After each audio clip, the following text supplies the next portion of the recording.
Əziz təbiətsevər insanlar, hər birinizi salamlayıram. Bu videoda təbiətimizin estetik, göz oxşayan bitkilərindən biri olan gərməşov ağacını tanıtmağa çalışacağam. Bu görkəmli bitki Avropa oxluq kolu deyə bilinir. Elmi latın adı Euonymus europaeus olaraq tanınmaqdadır. Payız aylarında al-qırmızı meyvələri ilə meşələrimizin bəzəyinə çevrilir. Amma bu zahiri gözəlliyə qətiyyən aldanmayın. Bəzi gözəl görünüşlü qızlar kimidir bitkimiz. Meyvələri və gövdəsi kardioaktiv zəhərli eonumin maddəsi təşkil edir. Daxilə qəbulu ürək əzələlərinin sıxılma gücünü artıraraq qusma, ishal, qan təzyiqində düşmə, baş gicəllənmə, ürək ritm pozulması, ağır hallarda şok və ölümlə nəticələnə bilər.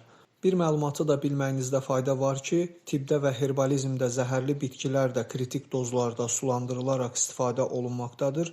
Amma gərməşov ağacı daxil bir çox zəhərli bitkilər adi insanların istifadə etməsinə qadağan olunmuşdur.